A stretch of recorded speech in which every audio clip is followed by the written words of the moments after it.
በያላችሁበት ጥሩ ጊዜ ነው የምንመኘው። ባለፈው ሳምንት እንግዲህ የጀግናው አትሌት ገለቴ ቡርቃን ቃለ መጠይቅ አድርጌ ነበረ። ከቃለ መጠይቁ በኋላ በዚህ ጉዳይ ላይ ቅሬታ ያለው ምላሽ መስጠት ፈልጋለሁ የሚል አካል ካለ መድረኩ ክፍት ነው ባለው መሰረት የቀድሞ ባለቤቷ አቶ ታደለ እዚህ ተገኝቷል። መጀመሪያ እንኳን ደህና መጣ በሉት ለአቶ ታደለ። እንደምን አለ አቶ ታደለ? ፈጣሪ ይመስገን ሰላም ነኝ፣ ሁሉ ሰላም ነው። ያው እንግዲህ ልናገኝ በጣም ሞከርን፣ ስልክ ዝግ ነው። ግን ቃል ገብተናል የሁለታችሁንም ቃል ማስተናገድ ስላለብን በዛ መሰረት እንግዲህ ያው እዚህ ተገናኝተናል። ቃለ መጠይቁን ከኔ ጋር ያደረገችውን የገለቴ ቡርቃን የቀድሞ ባለቤትን ቃለ መጠይቅ አይተኸዋል? አዎ እውነት ነው፣ አይቼዋለሁ፣ ሰምቼዋለሁ፣ ዩቲዩብ ላይ አይቼዋለሁ። ትውውቅ እንዴት ነበር? እስኪ ከዛ እንጀምር። ምክንያቱም እሷ ያለችው ትራንስፖርት ላይ ስትሰራ ነበረ፣ በዛ ነበር ትውውቁ። አዎ እውነት ነው። የተገናኘ ነው በ97 ነው። 97 ላይ ስቴዲየም አካባቢ ቤተሰብ የሆነ አካል ታሙባት ከቤተሰብ ሆስፒታል ስትወጣ እዛ ትራንስፖርት ፈልጋ አገኘኋት። እኔ ስቴዲየም አካባቢ ሰራ ነበር፣ ታክሲ ሰራ ነበር ላዳ። ከዛ በፊትም ለማንኛውም ሰው ስፖርተኛ መረብ ኳስ ተጫዋች ነበርኩኝ። በጉዳት ምክንያት ነው ወደ ላዳ ሹፌርነት የሚመጣሁት። እስከ አንደር 20 ድረስ ብሔራዊ ቡድን የመጫወት እድል ነበረኝ። በርኩ ሰፋ ያለ ነገር ባይሄድም ማለት ነው። ከዛ ስፖርት ውስጥ ነው ያደግኩት። ሌላ በተለያዩ ስፖርት ውስጥ አድጌያለሁና በዛ አጋጣሚ ደንበኛ ነበራት ይመስለኛል። እኔ ከዛ በፊት በደንብ ጠንቅቄ ማላቃትም የመጣች ሰሞን ይመስለኛል ለውድድሩ ወደ አዲስ አበባ። ያን ጊዜ እንደውም በጣም ምርጥ ኢትዮጵያ ሻምፒዮን ምርጥ ነገር ተካሂዷል ይመስለኛል። እኔ ለስራ ያን ጊዜ በጣም ወደ ዱከም አካባቢ ብዙ ጊዜ ሙሽሮች ሰርገኞች ይዘው ሄዱ ነበረና እናጀባቸዋልና ቅዳሜና እሑድ የሆነ ውድድር አንዱ እርግጠኛ ነኝ የሰላማዊ ሰልፍ ነበር መሰለኝ በወቅቱ። እና ያን ጊዜ ያው ሁሉ ሲደረግ እኛ አልነበርንም። ወደ ለስራ ምክንያት ወደ ዱከም አካባቢ ወጥቼ ነበር ሙሽሮችን አጅቤ።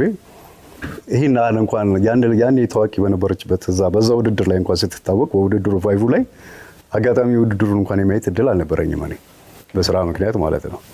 በሌላ ቀን አሁን እዛ አካባቢ ቆሜ ስለምሰራ ደንበኛውን ስትፈልገው ታጣውና ታክሲ ትዴ ሰው ታሞባታል፣ እኔ ለምን አልወስድሽም? ሌሎችም አሉ እነሱም ይወሰዱሽ፣ አንዳችን መውሰድ እንችላለን አለ። እሺ ኦኬ አለች። መረጠችና በቃ ኑ አንተ አድርሰን አለች። አደረስኳት። በዛ ምክንያት መተዋወቅ ሆነ። የታመመችዋ ዘመዷ ናትና ቤቷ ጋር ስንደርስ ጭቃ እንደዚህ ባህር ነገር ነበር። ያ ጭቃ ታክሲ ውስጥ ግድ መንገድ ላይ ላላወርዳቸው እዛ ውስጥ ገባን። እሺ ያንን እንግዲህ ሴትዮዋን አስገብተን ያንን ታክሲም ተረባርበን አወጣን። ከዛ በኋላ ያለን ቅርበት እሷ ከኔ ጋር ሆነች ማለት ነው። የመለኮታ ስትሄድ ማድረስ ከዛ በኋላ ትሬኒንግ በአጠቃላይ ከኔ ጋር መሄድ መውጣት መግባት ጀመረች። ለዳትችም መንቀሳቀስ ጀመር። ዊዝን ሳምንት አልፈጀም ቤት አብረን ሁሉ ሆነን ትሬኒንግ ከሷ ጋር መስራት የጀመርነው ማለት ነው። እስከዚህ ድረስ እገዛ ነበረን ማለት ነው። ማን ነው አሁን ይሄንን እንግዲህ ግንኙነት ወደ ፍቅር የወሰደው? ማለት ጥያቄ ያቀረበው አንተ ነህ ወይስ እሷ? ጥያቄ አላቀረብኩም እኔ ስለእውነቱ። እሷም አላቀረበችም። ሂደቶች ግን ይዘውን ሄዱ። በቃ እሷ መደገፍ ወደ እሷ ስራ ውስጥ መግባት ጀመርኩ ማለት ነው። የሪን ከታሪ አቆምኩና ወደዛ ስራ ገባሁ። በዚህ በደንብ እየተዋወቅን ሄደን ማለት 3 ዓመት በፍቅር በጓደኝነት አብረን ቆየን። አሁን እንደገባኝ ከሆነ ታዲያ ስትናገር የስፖርት ባክግራውንድ አለ። አዎ። ስለዚህ ከእሷ ጋር ያለው ግንኙነት ወደ ፍቅር ከገባ በኋላ ደግሞ ብዙ ጊዜህን ከእሷ ጋር የማጥፋት ነገር ተፈጠረ ማለት ነው? እውነት ነው። ምክንያቱም ጠዋት ትሬኒንግ እንሄዳለን፣ ከሰዓት ትሬኒንግ እንሄዳለን። የተወሰኑ ደቂቃዎች ሰዓቶች አሉ። ጠዋት ከትሬኒንግ ትመለሳለህ፣ እሷን ቁርስ በልተህ ታሳርፋለህ፣ አንተ ሶሻል ማህበራዊ ጉዳይን ምናምን ታከናውናለህ። ከሰዓት ደግሞ ትሬኒንግ ተያይዘህ ትሄዳለህ። የስፖርተኛ ላይ ይሄ ነው፣ የአትሌቶቹ ላይ ይሄ ነው። በቃ በዚህ ዙሪያ ነው የምንንቀሳቀሰው ማለት ነው። እንደዚህ አይነት ሂደቶች ነበሩኛ። በህይወቷ ከፍታም ዝቅታም አብረህ ነበርክ? እውነት ነው ነበርኩ። አብሮ ድልም ሲመጣ ደስታውም፣ ሀዘኑም ሲመጣ ሀዘኑ፣ መውደቁም ሲመጣ አብሮ መውደቅ። የሚገርም ነገር ሰፊሻ ብዙ ጊዜ ምንድነው አትሌት ይደክማል። ውጣ ወረዱ በጣም ከባድ ነው። እንኳን አትሌቶች አይደለም ቤተሰብ አብሮ ያሉ አይደለም ዘመድ አዝማድ ጓደኛ በጣም ነው እንትን የሚለው። ውጣ ወረደ ያስጨንቋል፣ ያስደስተዋል። ስለዚህ ድጋፍ ከኋላ ሆነን በጣም እንደግፋለን። አብረህ ትሮጣለህ፣ አብረህ ማሳጅ ታደርጋለህ፣ የምግብ ነገሮችን ትሪት ታደርጋለህ፣ የእሷን የሚመለከቱ ጉዳዮችን አንተ ደርበህ ትሰራለህ፣ እሷን አሳርፈህ ማለት ነው። ስለዚህ ሂደቱ እንደውም ከጀርባ ያለው ሰው በጣም የሚጎዳበት አጋጣሚ በጣም ይበዛል። ህመም አለ፣ ፔን። ለምሳሌ ስታሸንፍ ማንም ሰው ደውሎ ደስታውን ያጋራሃል። ደስ ይላል። አዎ ይህ ጥብስቃ ሲልክ ቢዚ ነው፣ ኦፕሬተር ነው የምትመስለው። በጣም አሁን እንትን ከሚሉኝ አንዱ እነዚህ ነገሮች በጣም እንትን ይሉኛል። ቀጥሎ ድል ሲኖር ስልኩ በቃ መቆያ የለውም። የሆነ ነገር ሲፈጠር ደግሞ እሷ ላይ ብቻ አይደለም ጣታ አንተ ብላ የሚቀሰረው አንተ ነገሮችን ታውቃለህ።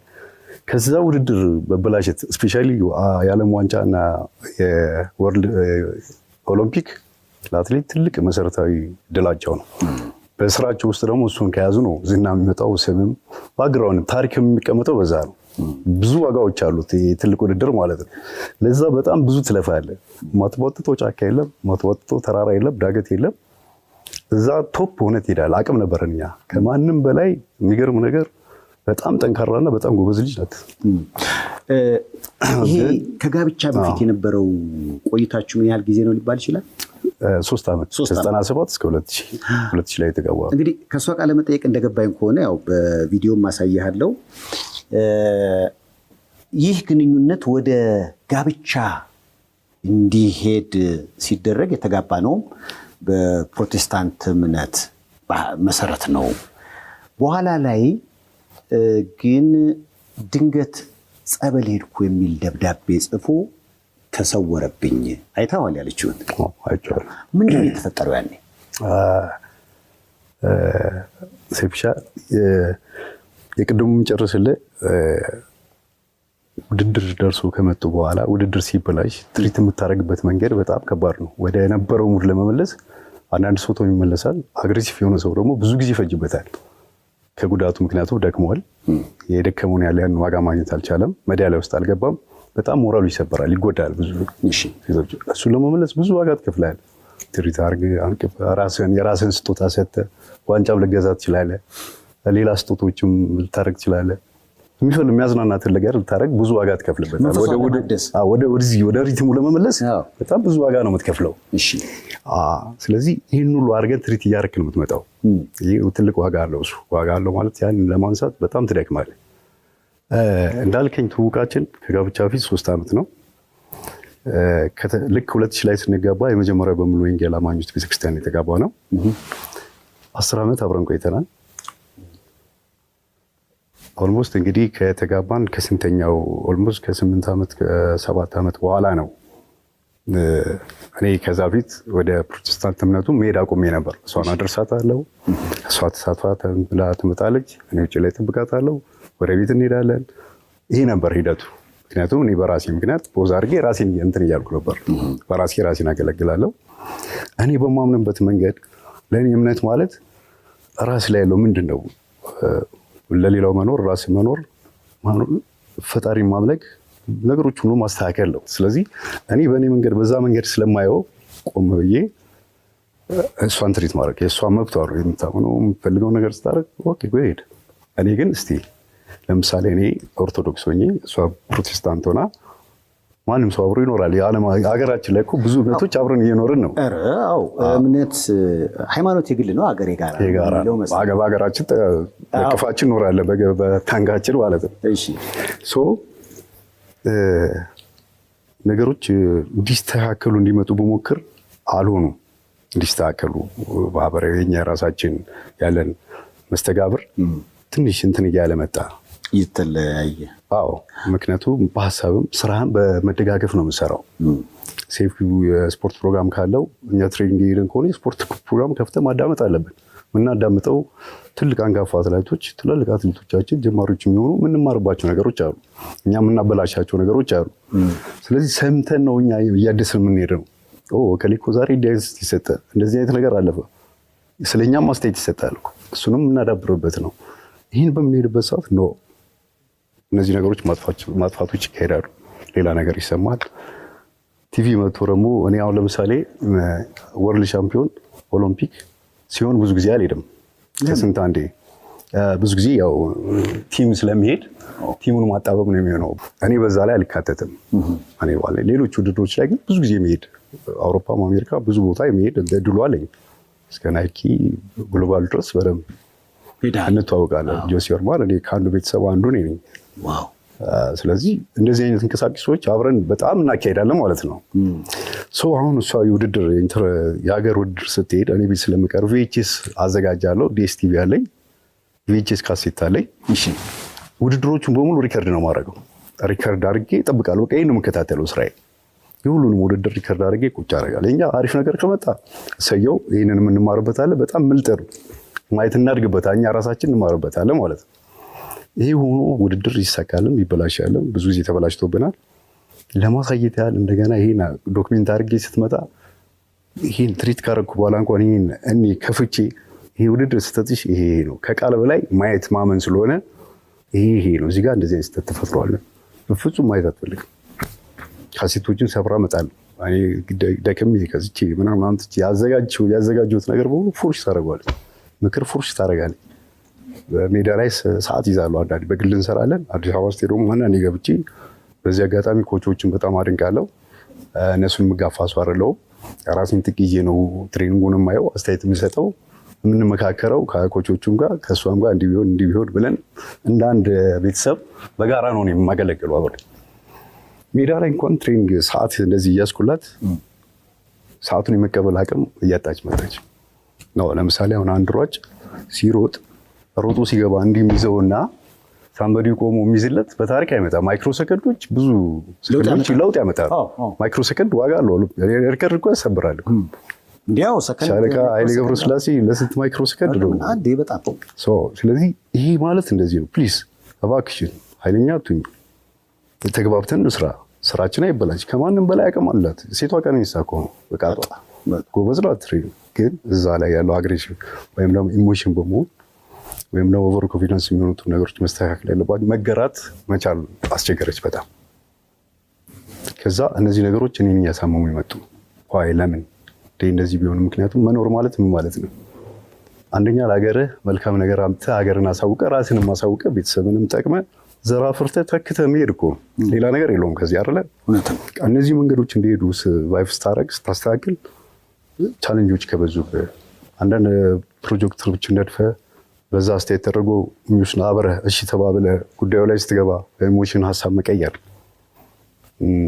በዚሁ አጋጣሚ ነገርም እና እንትን ሁሉ ገብተናል እኛ መዘጋጃ የአዲስ አበባ መስተዳድር ሁሉ ገብተን ጠይቀናል እኛ አንዳንድ ስራ እንድንሰራ ማለት ነው። ምን አይነት ጥያቄ? ለምሳሌ እኛ ሀገራችን ላይ አንዳንድ ስራ እንስራ፣ ምን ታግዙናላችሁ? ቤትም የለን ኢንቨስትመንት መሬት ይሰጠና እንሞክር አይነት ነገር ሁሉ እስከ ማለት ሞክረን አለኛ። ዋው! እንግዲህ መንግስት ድጋፍ የሚያደርግልህ በዚህ መልኩ ነው። የሆነ ነገር ይሰጥሃል፣ ተበድረም ትሰራለህ ከባንክ። ለምሳሌ ቦታ ቢሰጥህ ከባንክ ተበድረ ደግሞ የሆነ ነገር ትጀምራለህ። እንዲህ እያደግህ ነው የምትመጣው። እንደዚህ አይነት ሞራሎች ነበሩኝ። እዛ ደረጃ እንሄድና መሀል ላይ ሲደርስ ይቆማል። ኢሞሽኑ ያልቅና የሆነ ሰዓት ላይ ከት ይላል። ነገሮች እነዚህ የተበላሹ ሲሄዱ እኔ ወደ መታመም ነው የመጣሁት። ራሴ ስትረስ ውስጥ መግባት ነው የመጣሁት። አይሉት ላይፍ ማለት መብላት መጠጣት አይደለም፣ ውጭ መሄድ አይደለም፣ ብር መያዝ አይደለም፣ አሪፍ መኪና መንዳት አይደለም። ላይፍ ማለት መኖር ነው። ህይወት ኖረ መልካም ነገሮችን መስራት ነው። ከዛ ውጭ ለስጋ እንጂ ለነፍስ አይሆንም፣ ወይ ደግሞ ለሆነ ነገር አይሆንም። ስጋ ምናልባት የሚያከብረው ሰው ሊኖር ይችላል፣ ይከበራል። በእርግጥ ለስጋ ብለህ ደግሞ ህይወት ሌሎች ነገሮች ሊበላሹ አይገባም። ለመብላት አይደለም የሚኖረው፣ ለመኖር ነው የምንበላው። እነዚህ ሂደቶች የራሳቸው ያሸ ብዙ ማለት ይቻላል፣ ግን አስፈላጊ አይደለም። እቺ በቂ ናትና እያለ እንትኖች እያመጡ ሲመጡ ውድድሮች አልቀዋል፣ ወደ መጨረሻው ነው። ምክንያቱም የሆነ ነገር ልትወስድ ከባድ ውድድር ሲመጣ ኃላፊነት ይሰማሃል። ስትጨቃጨቅ እዛ ጋ ያለው ሊበላሽ ይችላል። ዋጥ አድርገህ ትይዝና መልካም ውድድር ብለህ ሸኝተህ ጥሩ ነገር መጥተው እንድትቀበል ነው የምፈልገው በደስታ።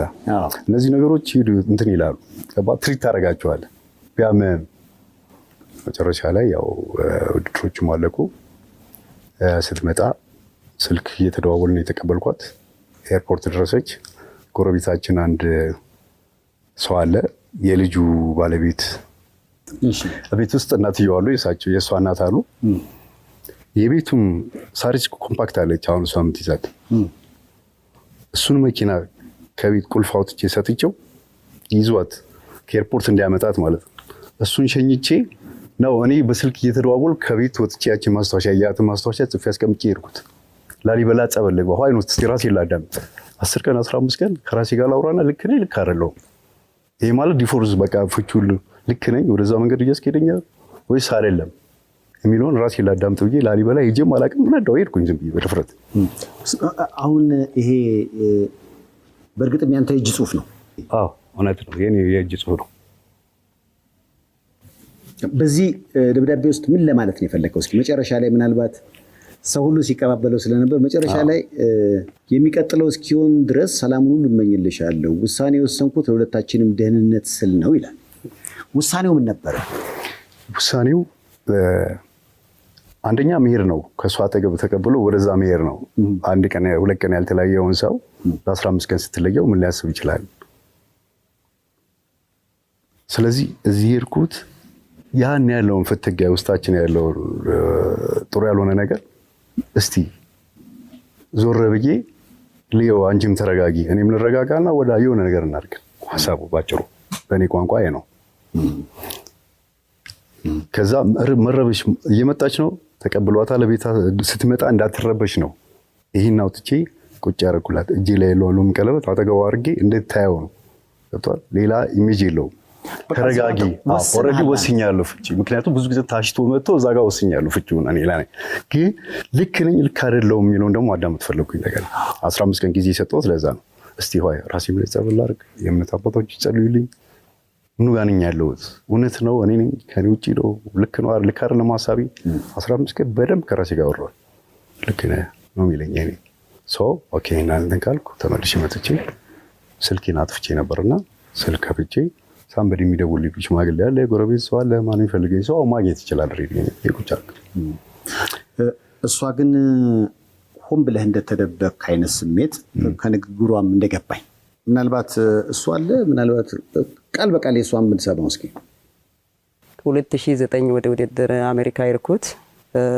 ከዛ በኋላ ባለቤቴ ከቤት ወጥቶ ጠፍቶ ጠበቀኝ ማለት ነው። እኔ ሲመለስ መፈለግ ጀመርኩ። አንድ ብጣሽ ደብዳቤ ተጽፎልኝ ተቀምጦ ነበረ፣ ጸበል ሄጃለሁ የሚል።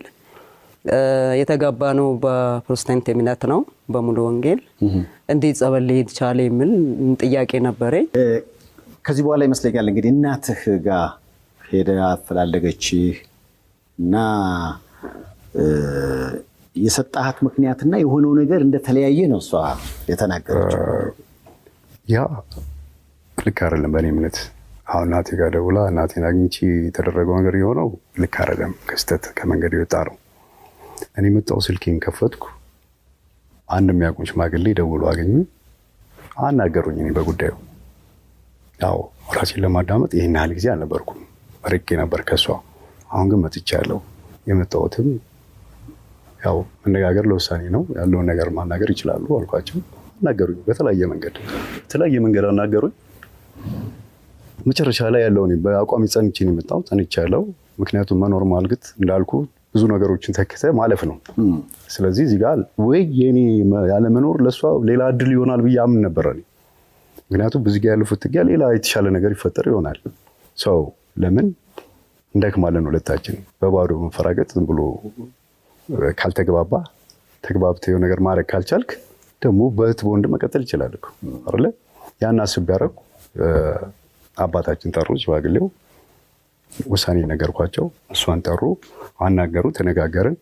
ምክራቸው እንደውም ምንድነው እኔን ፈትቼ አብረን አሁን ካለች ባለቤቴ ጋር እንኳን አብሮ ተቃቅፎ ነው የሚኖሩት። በፍቅር ነው የምናሳልፈው፣ እንረዳዳለን። ካመናችሁበት ሰላሙ ይሄ ነው የሚበልጠው። እንደሌላው ሰው ደግሞ የማይሆን መንገድ የሚገባበት ምንም ነገር የለም። ይሄ ነው ሰላም። አንድ ሰው በተለያየ ጫና አብሮ ሲኖር ሳይስማማ ውስጡ ሳያድስ አብሮ ሲኖር አደጋ ላይ ነው ሁሉ ጊዜ የምናየው እንደምንሰማው ማለት ነው። ውሳኔ ነው ከሆነ ለመልካም ሲሆን ጥሩ ነው። በዛ መንገድ ተማመንን።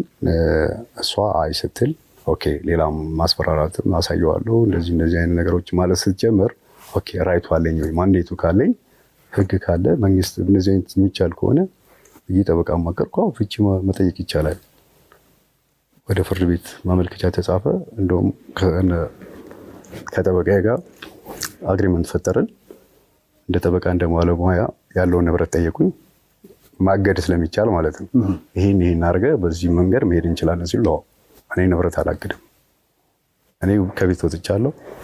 እሷ ጋር እንደ ማንኛውም ሰው ከጓደኞቿ እንዳታንስ ቤት ውስጥ እሷ ትኑር፣ እኔ ውጭ ሆኜ ያለውን ነገር ማየትን መከታተል እንችላለን ብዬ ተማመንን። እሳቸውም ደስ አላቸው። መጥሪያ ሰጠን፣ አመለከትን ፍርድ ቤት የፍቺ እንትን ማለት ነው። ከዛ መጥሪያ ተሰጣት፣ ቀረበች።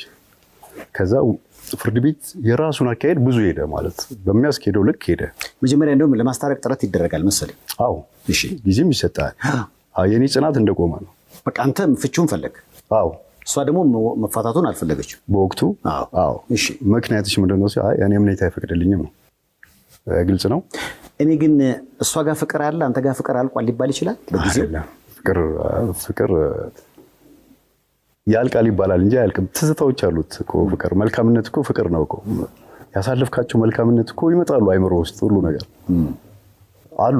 ሁሌ ጠላት ሆነህም እኮ የሆነ ነገር ትዝ ይልሃል እኮ። ጠላት ተኮኖብህም ትዝ ይልሃል መልካም ጊዜ። አንዳንድ ጊዜ መጽናናችን እሱ ነው እኮ።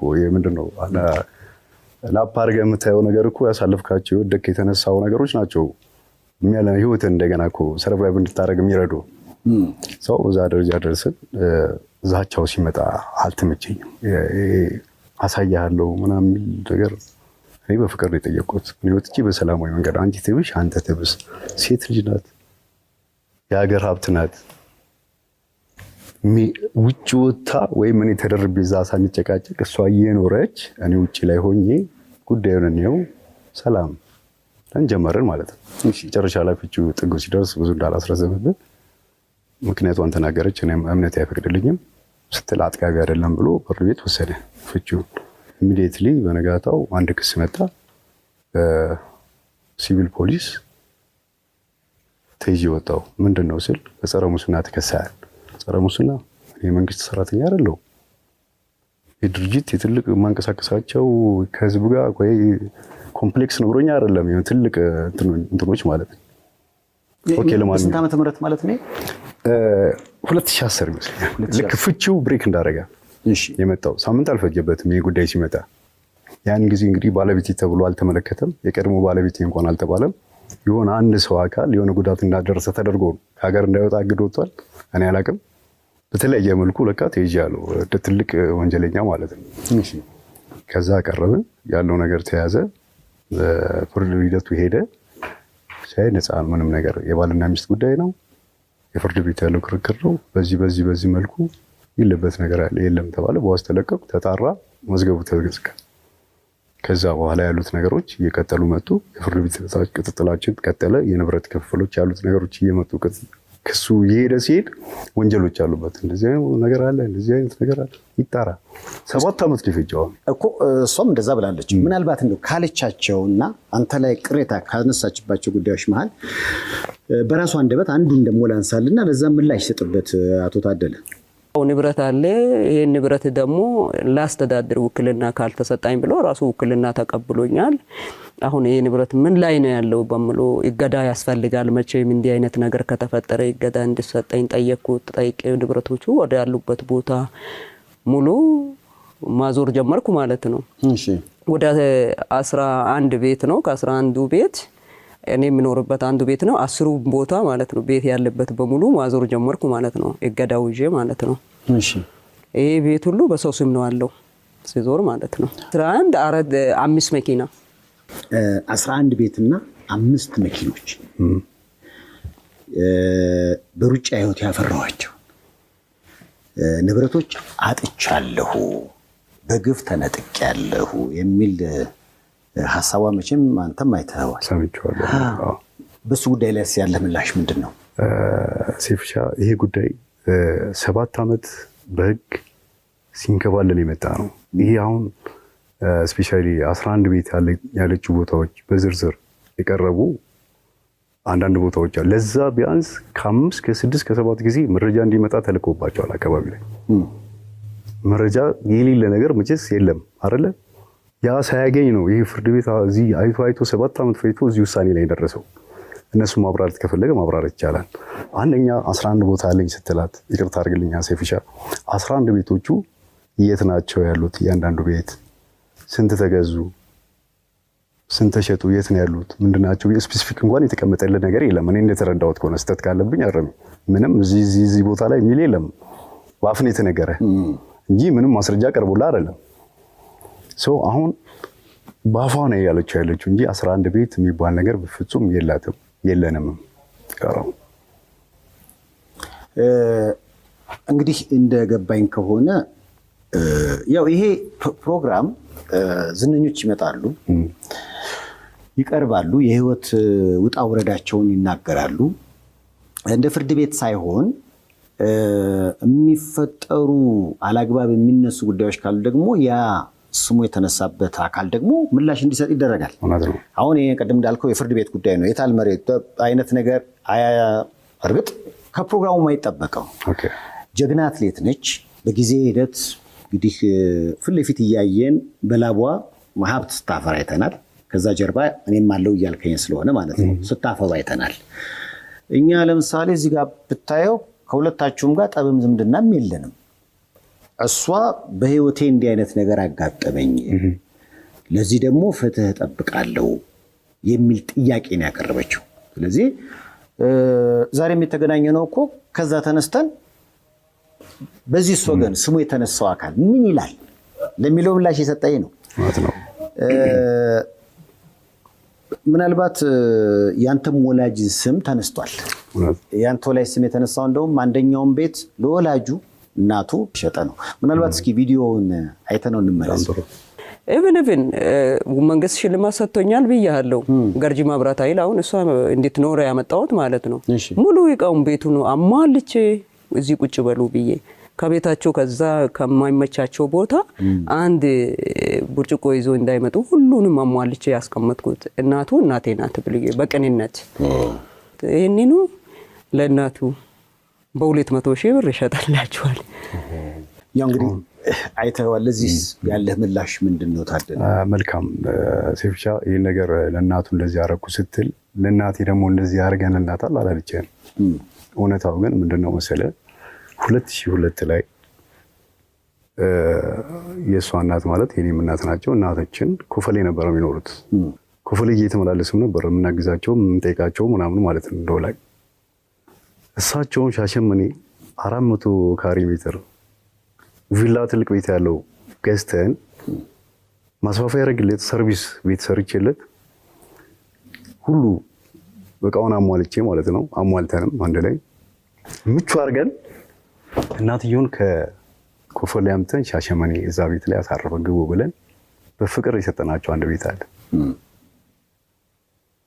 ይህን ካረግን በኋላ ነው ገርጂ ኮንዶሚኒየም ሽልማት አይደለም ሲጀመር። ያን ጊዜ ምናልባት ለስፖርተኞች ቅድሚያ እድል ተሰጥቷል። እጣ ለነሱ እንዲወጣ ተደርጎ እጣውን እኛ ራሱ አንፈልግም ብለን ጓደኛችን ናት እጣው ያወጣችልን። እጣው ስታወጣ ለኛ እንደውም የተሻለ ነው የደረሰል። ለሷ ደግሞ ሌላ ቦታ ከኛ እንደው ወረደ ባንልም ትንሽ የተሻለ የኛ እጣ ደረሰል። ለኛ ወጥታለን ማለት ነው። ያለችዋን ነገር አደስን። ማዘር መታ እንድትቀመጥ አረግን። 5 ዓመት ሲሞላው ነው ካርድ እንትን ሰርቲፊኬት እንኳን የምትቀየረው ካርታ የምትቀየረው። ኮንዶሚኒየም የገዛ ነው 152,000 ምናምን ብር ነው። ስሊፖችን ላሳይ ይችላል፣ ደብዳቤዎችንም ላሳይ ይችላል። ሽልማት ሳይሆን በሽያጭ ነው የገዛ ነው ከመንግስት ከቤቶች ኤጀንሲ። ይሄን ቤት ወዳ ፈቅዳ በራሷ እናቴ እናቷ ናት፣ የኔ የሷ እናት የኔ እናት ነው። የምንኖረውም ለነሱ ነው፣ ለቤተሰባችንም ጭምር ነው የምንኖረው። እኛ ብቻ በልተን ሌክጀሪ ነገር ብኖ ባዶ ቀፎነት ነው። ህይወት ለእናተም ነው፣ ህይወት ለወንድም ለዘመድ ነው፣ ህይወት ለሀገር ነው፣ ለጎረቤት ነው፣ ለሀገርም ጭምር ነው አይደል? ህይወት የምትኖረው መኖር ማለት ይሄ እኮ ነው። የህይወት ትርጉሙ ይሄ ነው እኮ። አለበለዚያ እኮ ሳር እየጋጡ ዝም ብሎ መዞር ይቻላል። ምን ያለፋናል? እንደዚህ ምን ያደክመናል? ይሄ እዛ ጋር ያረኩትን ትሪትመንት ስታይ እኔ እንኳን ይሹን አላቅ። እኔ ክሪስ ክሮስ ነው የምወደው። የኔን ቤተሰብ ሌላ ሰው እንዲረዳ እንፈልገው፣ የዛን ሰው ቤተሰብ እኔ እንዲረዳ እንፈልገው። በርካታም ያለው ያ ነው። ያን ስላረኩ ብቻ በራሷ ሁሉ ተነሳሽነት ነው ለማዘር በራሷ ስሟ ይዞርላት፣ ካርታ ይሰራላት፣ ሰርፕራይዝ እናደርጋት አለችኝ። ይሄማ ጥሩ መልካም ነው ብዬ ያንን ቤት 200 ሽያጭ 200,000 ብር ሽያጭ ውል ተሰርቶ።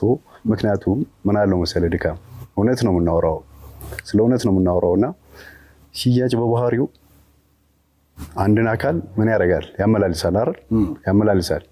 ሰው በሽያጭ ፍራንክ ሰተና በሽያጭ ቢሆን ነው የሚሻለው መልካምነቱ። እሷ ክፍላ ባትከፍለንም እኛ ራሳችን ሰተናት ነው ሽያጭ ዋጋ ያደረግነው። ጉዳዩ ቶሎ እሷ እንዳትመላለስ ለስጦታ ለመፈረም እንዳትመላለስ በራሷ ይሄ ተደርጎ ነው ወደዚህ የመጣው። ይሄ ካርታው ካለቀ በኋላ ቤተሰብ ሄደን ሰርፕራይዝ ነው ያደረግናት። የባህል ምግብ ተዘጋጅቶ የቅቤ ቡና በጣም የምትወደው ትንሽ ከርከር ያለ ነገር ካለ ማየ የቅቤ ቡና ብላ የምትሄድ ልጅ ናት። በፍቅር ነው የምትወደው። የምትወደው ነገር ተሰርቶላት ፎቶ ተነስቶ ያ ስልክ ያለመኖሩ ነው እንጂ ፎቶግራፍ ሲቀባበሉ እነዚህ ርክክብ ሲያደርጉ እንኳን የሚገርም ብዙ መረጃዎች ነበሩ። የአንድ ስልክ መጥፋት ነው የብሉ ታሪክ እዚህ ድረስ ያመጣው። ሰው በፍቅር የሰጠችውን ቤት ነው ዛሬ ሀሳብ ቀይራ። ስለ እርግጠኛ ነኝ እኔም አልሰማሁም። ሻሸመኔ ስለተደረገው ነገር አልተናገረችም እዚህ ሾው ላይ። ሻሸመኔ ምንድን ነው? ለእናትየው አሁን አዋሾ ቀበሌ ላይ ለእናትየው ያመጣናቸውን የመኖሪያ ቤት 400 ካሬ ቤት ቪላ ያለው ሰርቪስ ቤት አከራይቶ እንዲጠቀሙ በግንብ ያጠርኩት አደገኛ አጥር ያለው ሴፍቲያቸው እንዲጠበቅ ልክ እሷ ለእኔ እናት እንዳደረገችው እኔም ደግሞ ለእሷ እናት አድርጌያለሁ ነው አድርጋለች። እኔ ለእሷ እናት ነው ያደረኩላቸው፣ ግን የጋራም ቢሆን እሷ ደግሞ ለእኔ ክሪስ ክሮስ ነው ስላልኩ አንተ ደግሞ ሻሸመኔ ለወላጅ እናቷ እውነት ነው የቻልኩትን አድርጌያለሁ ነው። አድርገናል በጋራ በታቸው። ከዛ ባለፈው 200 ካሬ ደግሞ በእኔ ስም ገዝቼ ነበር እዛ ሻሸመኔ እዛው አካባቢ ላይ። እሱም ቦታ ለእህትየው እሷ ከዛ ካልተመቸ ቦታ ላይ ራሷን ወጥታ እናቷ ጎን እንድትሆን በእኔ ስም የነበረውን ሁሉ ለእሷ ስታሰጥ ነው። እነዚህ ስለምን አይጠቀሱም? እውነት ሀቅ ካለ እውነት ከሆነ ለምን ዝም ብሎ ቀስታ አንድ ቦታ ዝም ብሎ ይወረወራል? ምንድነው ትርፉ? ማጥቀት።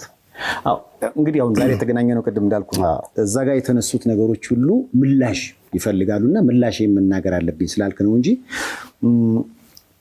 ለምሳሌ 5 መኪና ጉዳይ ተነስቷል። ቅድም ብለሃል። ለምን በማስረጃ እንዴ በነ ገለቴ ቡርቃ ደረጃ ሳይሆን ከዛም በታች ያሉ አትሌቶች በተለያዩ ዓለማት ላይ ሮጠው የሚያፈሩትን ሀብት እናያለን። ህንፃ ይሰራሉ፣ ሆቴል ይገነባሉ። እና እነዚህ ሰዎች ሀብታቸው ከየት እንደሚመጣ ግልጽ ነው። ለፍተው በላባቸው የሚያመጡት ነው። እና 5 መኪና የታለ? 5 መኪናው ሊብሬ ምናምን አላልንም። 11 ቤት የታለ? የቤቱ ካርታም አላልንም። ቁጥሮችን ግን ተቀብለናል። ጀግና አትሌት ነች፣ ካሁን በፊት ከሰራችው ስራ አንጻር ማለት ነው። እና ከዚህ አንጻር ምን ላይ ስጥበት የ5 መኪናውን ጉዳይ ስለተነሳ ነው። ወደ 11 ቤት ነው። ከ11ዱ ቤት እኔ የምኖርበት አንዱ ቤት ነው። 10 ቦታ ማለት ነው ቤት ያለበት በሙሉ ማዞር ጀመርኩ ማለት ነው። እገዳው ይዤ ማለት ነው። እሺ ይሄ ቤት ሁሉ በሰው ስም ነው ያለው ሲዞር ማለት ነው። 11 ቤት 5 መኪና 11 የሚባለው በፍጹም ውሸት ነው። አስፈላጊ መጥቀስ ከተፈለገ የነበሩትን መጥቀስ ይቻላል። መረጃም ማስረጃም አለው። እንዳልኩ ህግም ይዞት ህግ ጥግ ያደረሰው ነው። ህግ ለእኔ የሚያዳላበት ለእሷ የሚያዳላበት ምንም ህግ እኔ እኩል እንደሆነ ነው የምረዳው። ነውም ደግሞ ህጉ አጠቃላይ ንብረታችሁ እንድታስተዳድሩ እኩልና የነበረው አንተ ጋር እውነት ነው። ጎዳኝ የምትለው አንድም እሱ ነው። በጋራ ያፈራነውን ሀብት ለማጣቴ ምክንያት ሆኗል። በጊዜ ቦታ ያዙ። ያን በተመለከተ የታል ስንል የታል ብለን ስንጠይቅ ለምሳሌ ተሽጦ ገንዘቡ አይገባም፣ ወይም ደግሞ ውክልናው መሰረት በማድረግ ከእናቱ ጨምሮ እንግዲህ ለእናቱ ጨምሮ የተለያዩ ነገሮችን በመሸጥ በግሉ ተጠቀመ ነው እንግዲህ ውንጀላው እንደገባኝ። ለዚህ ምን ላይ ስጥበት? ኦኬ በመሰረቱ አንድ ውክልና የምትሰጠኝ አንድ ሰው የሚሰጥ የእሱን ስራ እንድትሰራለት። አሁን የእና እሷ ባልና ሚስት ነን። ግማሹ የእኔ መብት ነው፣ የእሷን ግማሽ መብት ነው ለእኔ የሰጠችው። ምክንያቱም ያን ቦታ መሯሯጥ አልችልም። ስራ ቢዚ ነኝ፣ ደክሞኝ እመጣለሁ። እሷ ተወዳዳሪ አብረን ደክመን እንመጣለን። እሷ ተወዳዳሪ ስለሆነች ማረፍ አለባት። እኔ ተወዳዳሪ ስላልሆንኩ ደግሞ ሌሎችን ጉዳዮች ጎን ለጎን ማካሄድ አለብን። ምክንያቱም ፕሮፊቱ ምንድነው? ማረፉ ነው። ለዛኛው ለሚጠብቅ ውድድር ማረፉ ነው ግብአት። አቅምን መልሰህ ሰብስበህ ትሪት አድርገህ ነው የምትሄደው እንጂ ትሬኒንግ ሰርተህ ብትወዝማ እንኳን ውጤት ማምጣት አይደለም ለመንቀሳቀስም አመቺ አይሆንም፣ ለመራመድም ሊቸግር ይችላል። ስለዚህ ያን ግማሽ መብቷል ወይም ያለው መብት የጋራ መብታችን እንዳስተዳድርላት ሰጠች። ይህን ድካሟን ለመሸሽ ማለት ነው። በዛ መሰረት ነው እንመካከራለን። ይሄ ቦታ እንደዚህ ሊሆን ነው፣ እንደዚህ ልንገዛ ነው፣ አሁን ደግሞ እንደዚህ ሊሆን ነው። የእሷ ማሰብ በደንብ አለበት። በደንብ ተመካክረን ነው የምናደርጋት። አዎ ኦኬ፣ እንዲህ አይነት አግኝቻለሁ፣ እንዴት ይሻላል? በቃ እንግዛውና የተወሰነ ጊዜ ቆይቶ ተገላብጦ ደግሞ የሆነ ፍራንክ ያምጣ 50 ሺህ የሚያመጣ ያሽም እኛ ይጠቅመናል። ስራ ነው፣ ጎን ለጎን ስራ ማለት ነው። ይሄኛው የአትሌቲክስ የስፖርቱን ስራ ደግሞ በእንዲህ አይነት ባላች ነገር መጥቀም ማለት ነው። ሳይኮሎጂካሊንም ማረም ማስተካከል ማለት ነው። እያለን እንግዲህ እንደዛ እየሰራን ነበር የምንመጣው። በውክልናው ደረጃ ላይ ጉዳት መጣብኝ የሚለው ነገር ለእኔ በፍጹም ሀቅ አይደለም ብዬ አምናለሁ። አገልግሎት ነበረ። ችግር በዚህ ምክንያት ችግር አመጣብኝ የሚባል ነገር ካለ መተው መወያየት እንችላለን ያልኩ። ምናልባት ሩጫ ለምን እንዳቆመችም ስትናገር ይሄን ብላ ነበር። ለሱ ምላሽ እንድትሰጥበት ነው። በሩጫ ህይወቴ ላይ አሁን 1 ዓመት ያክል ሰይፉ ከሩጫ የቆምኩበት ምክንያት ስቲል በዚህ ይሄ አሁን ከባንክ ቤት ውክልና ከተነሳ በኋላ ብር አውጥቶብኛል። ውክልና ከተነሳ በኋላ አሁንም ቤት የተሸጠ ቤት አለ። ይሄን ደርሼበት በወንጀል ከሰስኩት። እሺ እንዴት በወንጀል ይከሰሳለሁ በማለት ግድያ ሙከራ ተደረገብኝ። በጣም ያሳዝናል። እኔ ይሄን በመስማት የራሱ አሳፍረኛል። ሰው ጋር ይሄ እንደዚህ ነገር በመሄዱ በጣም ያሳፍረኛል።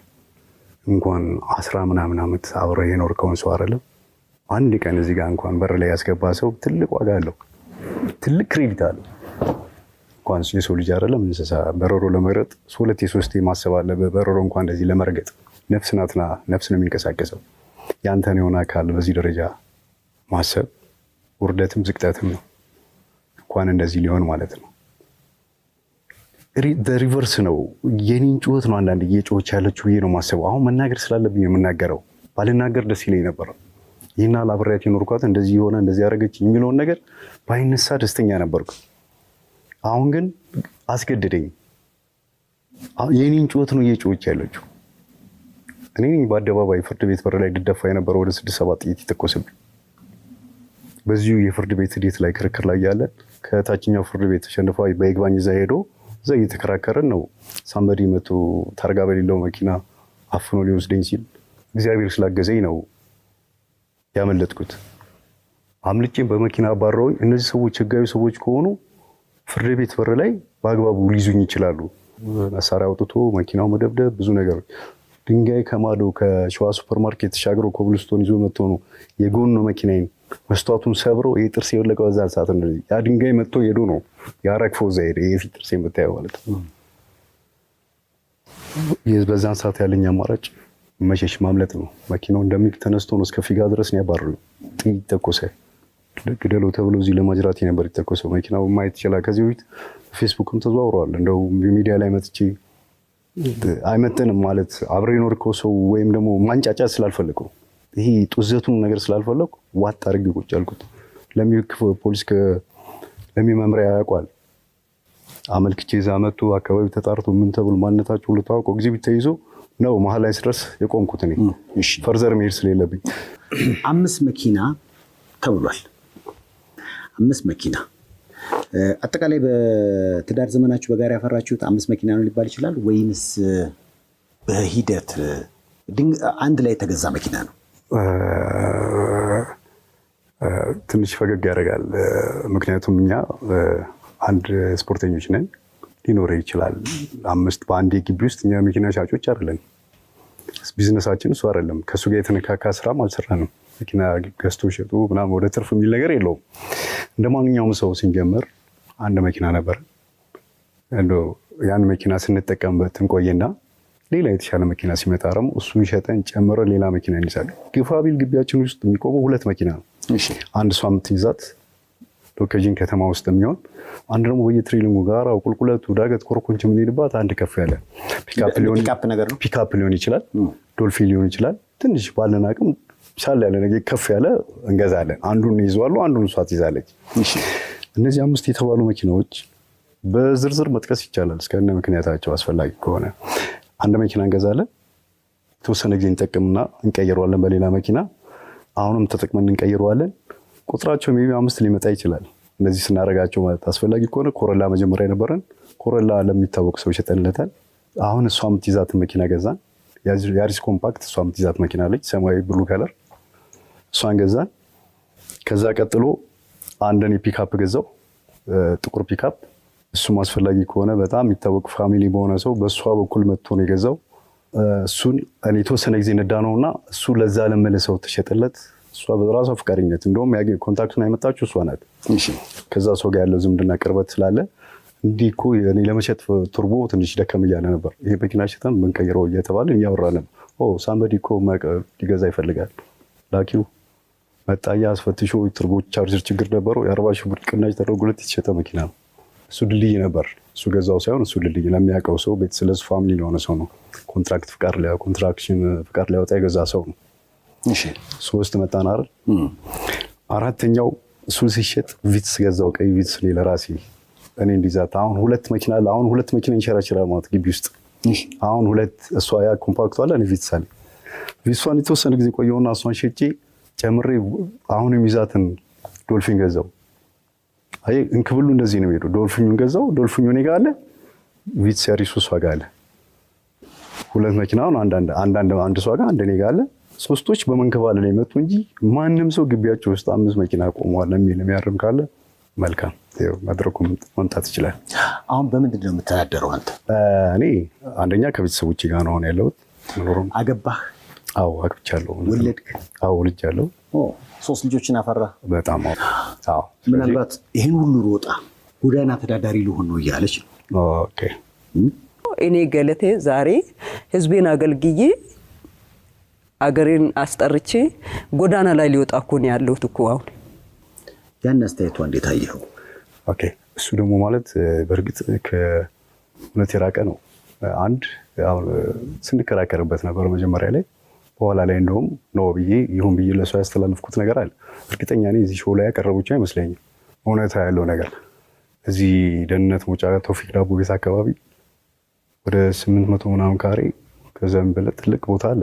በሷ እጅ ያለ በሷ ስም ያለ ሰርቪስ ቤት አለው። ለትልቅ ፕሮጀክት ታቅጆ ያንን ስኬጁል አድርጌ ላዘጋጀው ሊሰራ የተሞከረውና የተበላሸ ያልኩ አንዱ እሱ ነው። እሷም በሷ ስር ነው ያለው። እጇ ላይ እንደምትነዳው መኪና አለ። አያት ያለው ቤት በሁለታችንም ስም ቢሆን የጋራችን ንብረት ነው አይደለ? እሷ 7 ዓመት እኔ ስከራከር ውጪ እኔ እኮ ቤተሰብ ጋር ምናምን ጋር ስረዳ ሰጣች። እሷ የምትኖርበት ነው። ካርታ ያለው በሁለታችንም ስም ነው። በጋራ ያፈራነው ንብረት ነው። መጀመሪያ ላይ ውሳኔዋ ላይ መጀመሪያ እንትኗ ላይ ንብረት ላይ እዚህ ላይ ችግር የለብኝም መብቱ ነው። እሱም መካፈል ይችላል። ቃል በቃል ያለውን መምጣት ይቻላል። የፍርድ ቤት ውሳኔዎቹንም ሂደቶች ተያይዞ አይደል የሚመጡ እሱም እንደ መረጃ ለህዝቡ ማቅረብ ይቻላል፣ ማምጣት ይቻላል። እሷ እየኖረችበት ነበር። 7 ዓመት ሁሉ ውጪ እየተንከራተትኩ ስንከራከር የነበረው መስማማት ስላልነበረ ማለት ነው። ስለዚህ ህግ ነው የዳኘው። ህግ የራሱ ልክ ሄዶ ነው። ህግ በዚህ አጋጣሚ ህግ በጣም ሊከበር ይገባል። ላደንቅና ላመሰግን እወዳለሁ። ከታችኛው ፍርድ ቤት እስከ ሰበር አጣሪ የሚባል አለ መጨረሻው እዛ ድረስ ሄዶ ብዙ ታሽቶ ብዙ ባለሙያ ብዙ ማስረጃ ይምጣ ተብሎ ከ4 ከ5 ጊዜ የተላከባቸው ብዙ ቦታዎች አሉ። የሌለውን ከየት ሊመጣ ይችላል? ለእኔ ሊፈርድ ይችላል ሴፍሻ። እሷም ዜጋ ናት፣ እኔም ዜጋ። እንደውም ከእኔ ትንሽ ቫይቭ ያለው እንደውም እንትን ያለው እሷ ጋር ነው አይደል?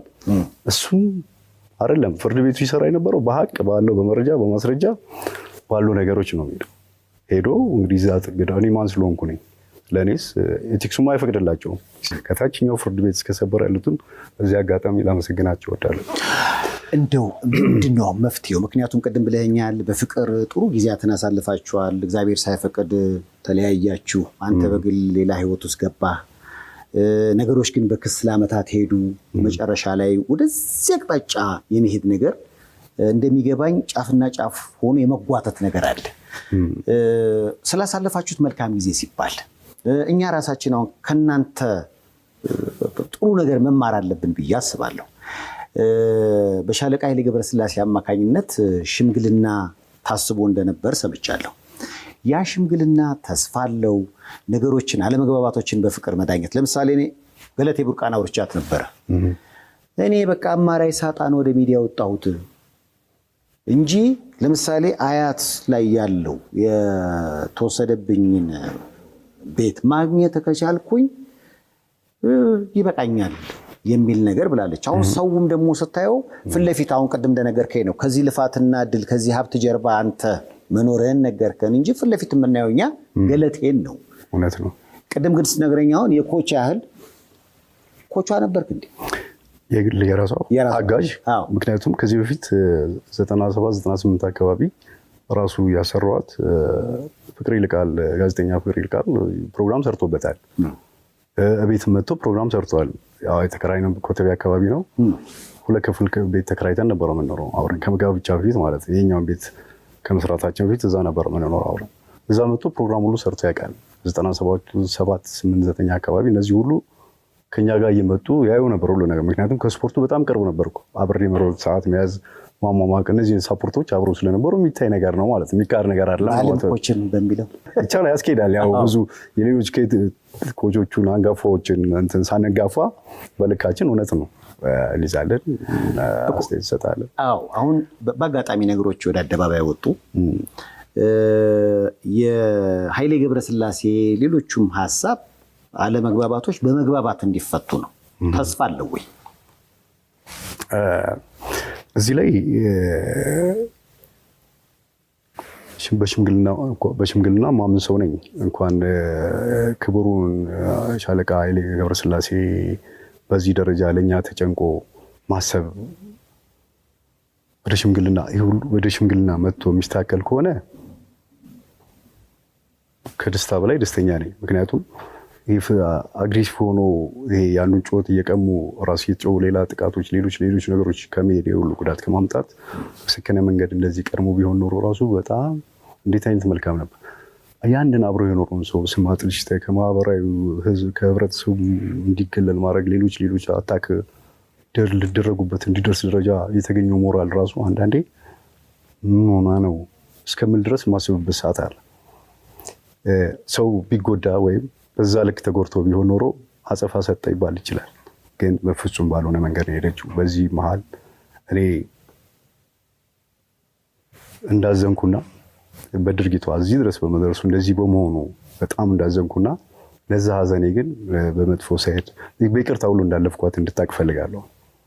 መጥቼ እንደውም ቀድሜ መጥቼ ይሄ አይደለም እነዚህ ማስረጃዎች እንጂ መጥቼ እንደዚህ የመልስ ምት ለመመለስ እንኳን ሞራል አጥቼ ነበር። በዚህ ልክ እሷ እዚህ መጣች እንደገና በዚህ ልክ ይሆናል የሚለው ሁሉ በጣም እያሳሰበኝ ነበር። ግን ግዴታ ስለሆነ ደግሞ ህዝቡ ማወቅ ያለበትን እውነታ ይዤ ነው። እውነታዎች መጥተው በማስረጃ መምጣት እንችላለን። ፌስ ቱ ፌስ አብረን ቀርበን ዲያሎግ ማድረግ እንችላለን። እያንዳንዱ ቤት እዚህ ጋር ነው ሲባል ይሄ ካለ ይሄ እንደዚህ ማድረግና ህዝቡ በደንብ ገብቶት ፍትሃዊ ፍርድ እንዲሰጥና ፍትሃዊ ፍርድ ውስጥ እንዲገባ ቢሆን በጣም ደስተኛ ነኝ። መልካም ነው እላለሁ። ምናልባት የብዙዎች ጥያቄ ስለሆነ ነው። ያለ ሀብታው ምን ያህል ይሆናል? አንተ? እኔ አልቆጠርኩትም። ምናልባት ወደ 8 ቢሊዮን አካባቢ።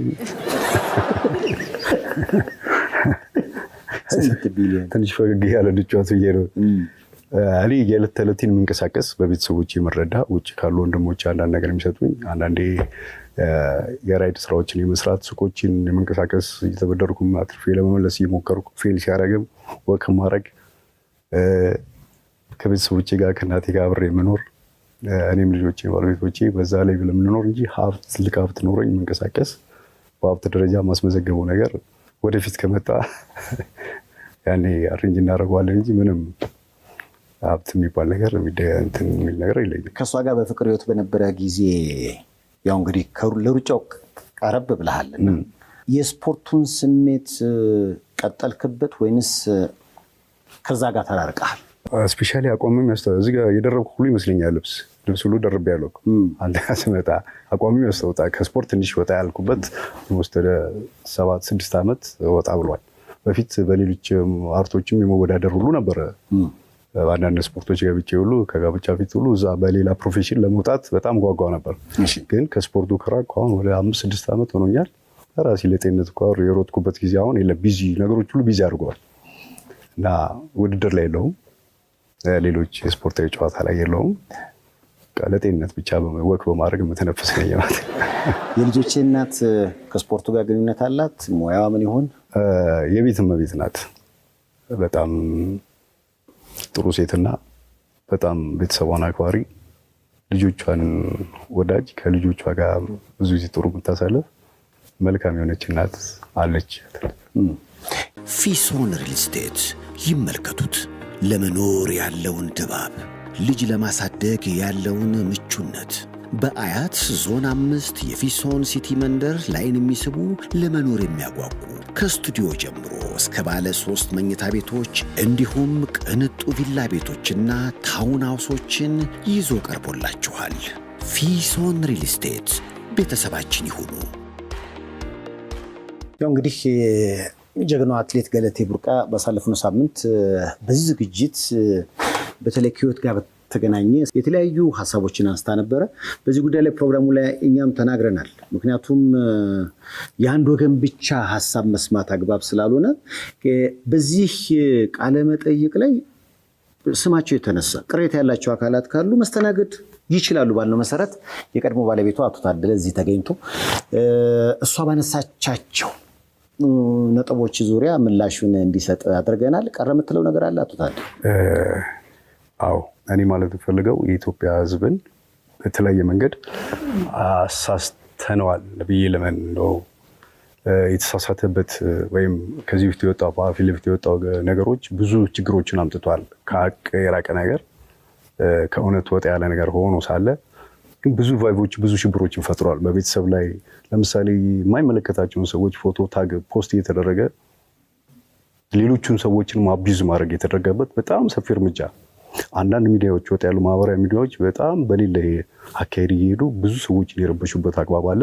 ከዛ ነገራቸው ቢታቀቡ ግራ ቀኙን አይተው ደግሞ ብዙ ጊዜ እውነት ካለ ምንም ችግር የለውም። እውነቱ ሳይረጋገጥ ግን የብዙ ሰዎችን በዙሪያ ያሉት ሰዎችን ማጥቃት አግባብ አይደለም ብዬ በጣም አምናለሁ። በዚህም በጣም አዝኛለሁ። ለወደፊቱም ባይሆን ደስተኛ ነኝ። እባካችሁ ከዚህ ድርጊታችሁ ታቀቡላለሁ። አንድ ለማህበረሰቡ ለኢትዮጵያ ሕዝብ ደግሞ እባካችሁ ይሄ አሁን ያለው ነገር በዛ ልክ አይደለም፣ እውነታው ሌላ ነው። በእኔ እምነት ነው። ይህም በዚህ ተረድታችሁ የደቦ ፍርድ እንዳይሆን ተቀባብሎ አንዱ ለአንዱ ተቀባብሎ የደቦ ፍርድ ሆኖ ሳንበዲ እንዳይጎዳ ሁላችሁም የራሳችሁን አስተዋጽኦ አድርጋችሁ እውነታውን ተረድታችሁ ሰላም እንዲፈጠርበትና ሁሉም ሰው ወደ መልካም መንገድ የሚሄድበትን ሳፖርት እንድታደርጉ እንድታግዙ እንፈልጋለን እላለሁ። እግዚአብሔር ያክብርልኝ፣ አከብራለሁ። ምናልባት የሰነበት ጥያቄ ነው። ነገሮችን በውይይት ለመፍታት የምትሄዱበት አግባብ አለ? ተስፋ አለው? ነገሮችን በመግባባት መፍታት ይቻላል የሚል እምነት አለ? በጣም ደስ ይለኛል። ካለ መኖር ከመጣ አረፈደበትም። ኦልሬዲ ጥግ ደርሷል። በእርግጥ እኔ በሽምግልና በፌር በሆነ ነገር ማመን ነው። ተው ይሄ ልክ ነው ብሎ አሳማኝ ሆኖ ቆንጥሮ በሚያሳልፈኝ ተቆንጥጬም ስላደኩ በደስታና በፍቅር የምቀበለው ነው። ሰላም ነው ፈልገው። ለእኔ ሰላም ፈልጋለሁ፣ ለቤተሰቦች ሰላም ፈልጋለሁ፣ ለማህበረሰቡ ሰላም ፈልጋለሁ። እርስ በርስም እንትን ይላል ነው አይደለም እያለ ሲሻኮታ ያለው ለሀገሬም ሰላም ፈልጋለሁ። ሁሉ ነገር ሰላም ስለምፈልግ በደስታ ነው በአክብሮት ኤኒታይም ፈቃደኛ ነኝ። ደስ ይለኛል ማለት ፈልጋለሁ። ያው እንግዲህ ከቃለ ምልልሱ በኋላ የኔም እውነት መሰማት አለበት በሚል የቀድሞ የገለቴ ቡርቃ ባለቤት አቶ ታደለ እዚህ ሰይፉ በኢቢኤስ ስቱዲዮ ተገኝቶ ከኛ ጋር ቆይታ አድርጓል። በያላችሁበት ጥሩ ጊዜ ብለናል። እንግዲህ ስለሆን ከልብ አመሰግናለሁ። እግዚአብሔር ያክብርልኝ። በጣም አመሰግናለሁ ሰይፉ እዚህ ጠርተህ ይሄን ፕሮግራም ስለሰራ የኔን ያለውን ደግሞ ማካፈል እንድችል ሳደርግ በጣም አመሰግናለሁ። እግዚአብሔር ያክብርልኝ።